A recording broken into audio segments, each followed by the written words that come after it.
মহাসাড়ম্বরে শুক্রবার বিবাহ সম্পন্ন হল অনন্ত রাধিকার। বিয়ের অনুষ্ঠানে অতিথির তালিকাতেও ছিল মহাচমক। গোটা বলিউড সহ পশ্চিমী বিনোদন দুনিয়ার গ্ল্যামারের ছটায় আলোকিত হল শুক্রবারের বিয়ের আসর। যারা দেশের বাইরে ছিলেন তারা ফিরে এসেছেন অনন্ত রাধিকার বিয়েতে যোগ দিতে। বলিপাড়া সূত্রে খবর, নিউ ইয়র্কে ছুটি কাটিয়ে বৃহস্পতিবারই ফিরেছেন শাহরুখ খান।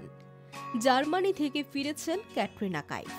স্বামীকে নিয়ে আমেরিকা থেকে ফিরেছেন প্রিয়াঙ্কা চোপড়া। অনন্ত রাধিকার প্রায় 2500 কোটি টাকার বিয়েতে হাজির ছিলেন দেশ বিদেশের নামী তারকা সহ রাজনৈতিক ব্যক্তিত্বরাও।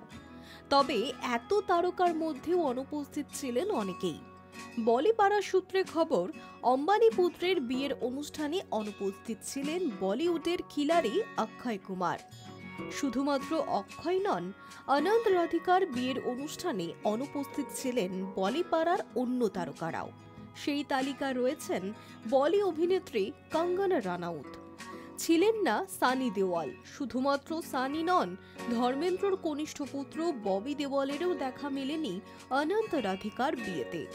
বলিপাড়ায় কানাঘুষো শোনা যায়, বলিউডে যে কোনো ধরনের পার্টি থেকে নিজেদের দূরে রাখেন এই দেওয়াল পরিবার। বলিপাড়ার একাংশের দাবি, সেই কারণেই আম্বানির বিয়ের অনুষ্ঠানে দেখা যায়নি তাদের। অনুষ্ঠানে যেতে পারেননি বলি অভিনেতা মনোজ বাজপেয়ী, পঙ্কজ ত্রিপাঠীর। বলিপাড়ার একাংশের দাবি, অভিনেত্রী প্রিয়াঙ্কা এবং তার স্বামীর সঙ্গে বিয়ের অনুষ্ঠানের জন্য মুম্বাই গেলেও অম্বানি পুত্রের বিয়েতে দেখা যায়নি প্রিয়াঙ্কার দুতো বোন পরিণীতি চোপড়াকে। বলি অভিনেতা ইমরান হাশমিও নাকি উপস্থিত ছিলেন না বিয়ের অনুষ্ঠানে। Hi News network.